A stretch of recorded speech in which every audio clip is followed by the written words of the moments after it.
The world's #1 golfer is supposed to be unbeatable, unshakable, the closest thing to a machine the sport has ever seen, but something has changed. First, he snapped at a reporter and called a perfectly reasonable question terrible and awful. Then he berated his longtime caddie on live television, leaving commentators saying Ted Scott's ears may be bleeding.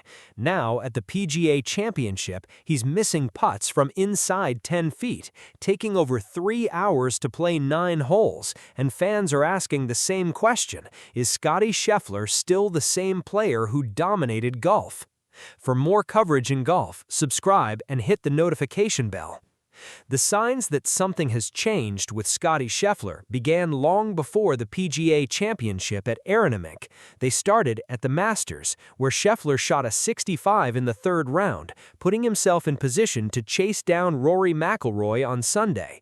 It was the kind of round that reminded everyone why he is the world #1, but the post-round press conference took a bizarre turn that left reporters stunned and fans furious. When a journalist asked Scheffler how much better his round could have been, the world #1 snapped. "That's just a terrible question. Next question."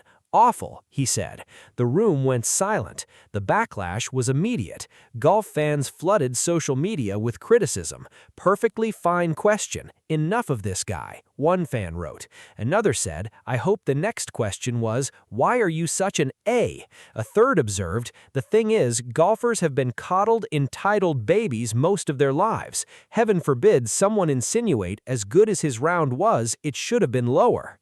Some fans came to Scheffler's defense, noting that a 65 at Augusta is an incredible achievement that shouldn't be diminished, but the damage was done. The polite, humble Scottie Scheffler that fans had grown to love had shown a different side.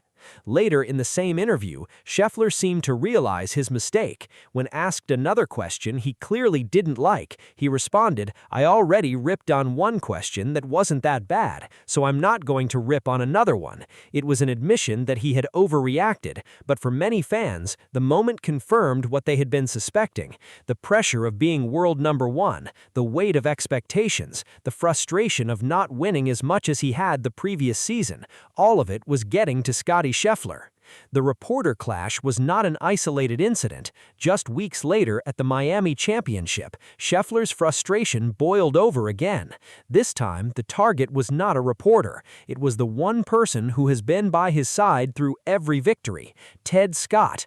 On the 9th hole of the final round, Scheffler faced what should have been a routine tap-in for par. He misjudged the slope. The ball slid past the cup. He tapped in for bogey, and then he turned to Scott and unloaded directly into his ear. The cameras captured everything. The commentators could not believe what they were seeing. "He has just about had enough of these greens," a Sky Sports commentator said live. "Ted Scott's ears may be bleeding at the end of the day." The Miami blowup was particularly significant because of the context. It was his third consecutive runner-up finish. He had lost to Rory McIlroy at the Masters. He had fallen to Matt Fitzpatrick in a playoff at the RBC Heritage. And now, in Miami, he watched Cameron Young storm to victory 6 strokes ahead of him. 3 tournaments, 3 second-place finishes for a player who dominated the 2025 season like few in history, winning 6 times in a 4.5-month span. This was unfamiliar territory. The frustration was visible, and Ted Scott, the man who has helped Scheffler win 20 PGA Tour events and 4 major championships, became the target of that frustration. Golf Untold is uncovering what fans are really saying about this change in the world #1. The frustration that fans witnessed at the Masters in Miami only intensified at the PGA Championship. This time, the criticism came from a different angle. Scottie Scheffler's group, which included Justin Rose and Matt Fitzpatrick, teed off at 8:40 a.m. on Friday. By 12 p.m., they had completed just 9 holes. They were on pace to take over 6 hours to finish their round. The slow play immediately became a topic of discussion on social media and golf broadcasts. Fans who had been patient with Scheffler's earlier outbursts were no longer willing to give him the benefit of the doubt. This was not the first time Scheffler had faced allegations of slow play. At the 2023 PGA Championship, a video clip showing him taking an unusually long time over a shot went viral. He received a warning from officials at the 2025 BMW Championship. He faced similar accusations at the 2025 US Open and again at Riviera in 2026. The pattern was clear. When things were going well, when Scheffler was winning at his historic pace, fans were willing to overlook the pace of play. But now, with the wins not coming as easily, the scrutiny has intensified. The reaction from fans was brutal. Many pointed out that slow play has been a growing problem on the PGA Tour for years, and that Scheffler was not the only offender. Justin Rose, his playing partner, has his own history of slow play. At the 2026 Masters, fans asked officials to put Rose on the clock after he took around 3 minutes for a conversation with his caddie. But Scheffler is the world #1. He is supposed to set the standard. And when asked about the slow play criticism during the 2025 US Open, his response did little to win over fans. "You guys are the ones watching. I'm just trying to play. I've got too many concerns other than the pace it takes to get around this place," he said. The slow play debate is not just about fans. Many of Scheffler's peers have been vocal about the issue. Brooks Koepka has been the most outspoken critic. In 2019, he said slow play drives him nuts and is embarrassing. In 2020, he argued that slow players should be penalized. After the 2023 PGA Championship, he declared, "I would start stroking guys." Charlie Hull has pitched the same solution on the LPGA. Even Matt Fitzpatrick, Scheffler's playing partner at Aronimink, has called slow play appalling. The irony of Fitzpatrick being grouped with Scheffler, given his own criticisms of slow play, was not lost on fans. Scheffler's dismissive attitude toward the pace of play debate has rubbed many fans the wrong way. While he argues that the focus should be on growing participation in golf rather than shaving 20 minutes off a round, fans see a player who is unwilling to take responsibility for his own role in the problem. The contrast with his on-course demeanor, usually calm and composed, is striking. But the more Scheffler dismisses the criticism, the more fans become convinced that something has changed. The player who once seemed unbothered by pressure now appears to be cracking under it.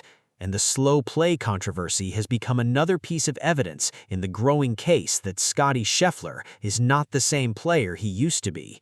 Perhaps the most compelling evidence that something has changed with Scottie Scheffler is not his behavior, but his performance. The numbers tell a confusing story.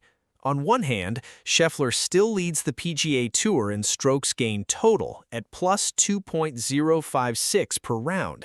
He leads in scoring average at 68.28. He leads in birdie average at 5.03 per round and bogey avoidance at just 9.88%. These are the numbers of a dominant player, the same kind of numbers that defined his historic 2025 season. But the wins have not come. And the reason, according to golf analysts, is a surprising decline in the very part of his game that made him unbeatable.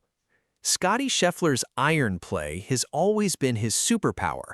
For 3 consecutive seasons, he finished #1 on tour in strokes gained approach. It was the foundation of everything else. When he was hitting his irons well, he was giving himself birdie chances on nearly every hole.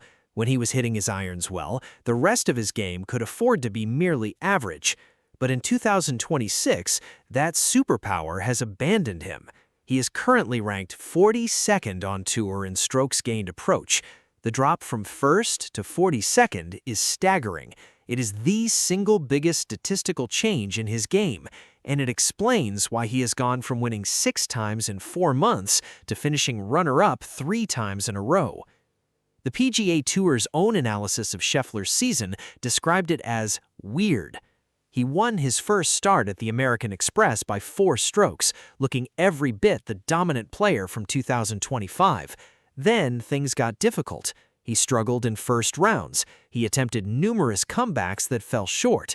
He looked irritated and out of it at Bay Hill and TPC Sawgrass. The pattern was consistent. He would fall behind early and then charge on the weekend, but the charges would fall just short. At the Masters, he shot a final round 68 but finished one stroke behind Rory McIlroy. At the RBC Heritage, he lost in a playoff to Matt Fitzpatrick. At the Miami Championship, he finished 6 strokes behind Cameron Young. The good news for Scheffler, and the reason some fans are not ready to write him off, is that his iron play appears to be returning. His strokes gained approach numbers have improved in each of his last several starts, culminating in a 6th-place finish at the Cadillac Championship. The timing could not be better. With the PGA Championship upon him, Scheffler is rounding into form at exactly the right moment. But the question remains, has the damage already been done? Have the 3 straight runner-up finishes, the reporter clash, the caddie blow-up, and the slow play scrutiny created a narrative that he cannot escape? For fans who have watched Scheffler closely, the answer is complicated. Some see a player who is still elite but no longer superhuman. The standard he set in 2025 was impossibly high, and a return to merely great feels like a decline. Others see a player who is struggling with the mental side of the game. The frustration visible in his interactions with reporters and his caddy suggests a man who is feeling the weight of expectations. And yet others see a player who is simply going through a normal slump, a temporary dip that every great athlete experiences, and who will return to dominance soon enough. Whatever the truth, the debate is real, and it is happening right now as the world watches Scottie Scheffler try to defend his PGA Championship title. The putting struggles at the PGA Championship have become the most visible sign that something is off with Scottie Scheffler. At Aranamank, in the 3rd round, Scheffler missed 6 putts inside 10 feet. 4 of them were for birdie. The putter that had carried him to 4 major championships had gone completely cold at the worst possible moment. The result was a 1-over-par 71, a round that could have been a 65 if the putts had fallen. He slipped 14 spots on the leaderboard, falling into a tie for 23rd place, 5 shots off the lead. The statistics from the round were damning. Scheffler had been terrific on approach, giving himself chance after chance, but every time he stood over a putt, the confidence seemed to drain away. The stroke that had looked so pure at the American Express, the stroke that had carried him to victory after victory, looked hesitant and uncertain. After the round, Scheffler tried to remain optimistic. "If I continue to do what I'm doing and hole a few more putts, then I think I'll be in a good spot when tomorrow ends," he said. But the fans watching at home were not convinced. The contrast with the 2025 version of Scheffler could not be starker. Last year, when Scheffler needed a putt to drop, it dropped. When he needed a comeback, he delivered. When the pressure was highest, he was at his best. The 2026 version has looked tentative, hesitant, almost human. The missed putts at Aranamank were not the result of bad reads or poor speed control. They were the result of a player who, for the first time in his career, seems to be doubting himself on the greens. The putting struggles have been compounded by the approach play decline. When Scheffler was hitting his irons to within 10 feet on every hole, he could afford to miss a few putts. He would simply create more chances. But when the approach play is merely good rather than great, the margin for error disappears. Every missed putt becomes a lost opportunity. Every 3-putt becomes a disaster. The combination of average approach play and cold putting has turned Scheffler from a dominant force into a merely very good player. And for a competitor of his caliber, that is a painful transition. The fans have noticed. Social media is filled with comments about Scheffler's lost aura, his missing killer instinct, his inability to close. Some of the criticism is unfair. 3 straight runner-up finishes would be a career highlight for almost any other player, but Scheffler is not any other player. He is the world #1. He is the defending PGA champion. He is the man who dominated golf like no one since Tiger Woods in his prime. When he finishes second, it feels like a loss. When he misses putts, it feels like a crisis. And when he snaps at reporters or berates his caddy, it feels like confirmation that the pressure is finally getting to him. The question that every golf fan is asking is simple. Will the old Scottie Scheffler return? Will the putts start falling again? Will the iron play return to its dominant level? Will the frustration subside and the confidence return? Or is this the new normal? Is Scottie Scheffler, at 29 years old, already past his peak? The answers to these questions will determine not just the outcome of the PGA Championship, but the trajectory of the rest of his career. Golf Untold is here to bring you the untold story of what fans are really saying about the world number one. The debate over whether Scottie Scheffler is still the same player has taken on a life of its own. Fans have divided into two camps. One camp argues that Scheffler is simply in a slump, that the iron play will return, that the putts will start falling, and that he will soon return to the dominant form that made him the best player in the world. The other camp argues that something deeper has changed, that the pressure of being number one has finally gotten to him, and that the player fans are watching now is the real Scottie Scheffler, not the superhuman version from 2025. The statistical case for the still elite camp is strong. Scheffler still leads the tour in strokes gained total. He still leads in scoring average. He still leads in birdie average and bogey avoidance.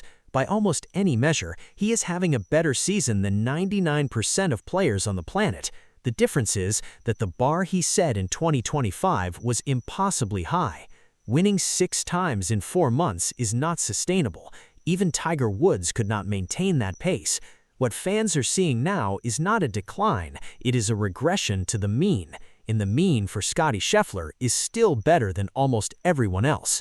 The case for the something has changed camp is more about field and statistics. The Scheffler who snapped at a reporter, who berated his caddy, who dismissed concerns about slow play, who looked lost on the greens at Aronimink, that Scheffler is not the same player who won the Masters with calm efficiency or who dominated the 2025 season with quiet confidence. The frustration is visible, the doubt is visible, the cracks are showing, and once those cracks appear, they are hard to repair.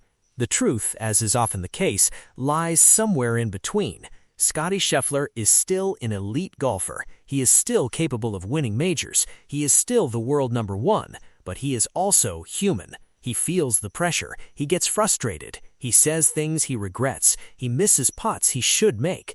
The 2025 version of Scheffler felt superhuman because he rarely showed any of those human weaknesses. The 2026 version is showing them, and for fans who had grown accustomed to perfection, the difference is jarring. The Ted Scott dynamic adds another layer to the story. Despite Scheffler's struggles, Scott is still cashing in. The financial agreement between the two men is estimated to pay Scott 10% of Scheffler's winnings for a win and 7% for a top 10. At the Masters, Scheffler's runner-up check of $2.45 million meant Scott took home somewhere between $170,000 and $245,000. At the RBC Heritage in Miami Championship, similar sums changed hands. By some estimates, Scott has earned between $2.4 million and $3 million from Scheffler's success over the past year. The caddy, whose ears may be bleeding from Scheffler's outbursts, is still doing very well for himself. Scheffler himself has admitted that he doesn't even think about the money. He said, "We have a girl that helps us pay bills, basically because I'm a child and can't keep track of all that stuff. She quickly took over that job and texts me at the end of each week saying, 'Hey, this is how much we're paying Ted.' I'm like, 'That's great.'" It is a revealing comment. Scheffler is so focused on his golf that he has delegated even basic financial decisions to others. That kind of focus is what made him great, but it also creates a bubble, and when things go wrong inside that bubble, there is no one to blame but himself. The fans are watching. The debate continues, and Scottie Scheffler is the only one who can answer the question that everyone is asking. For more coverage in golf, subscribe and hit the notification bell.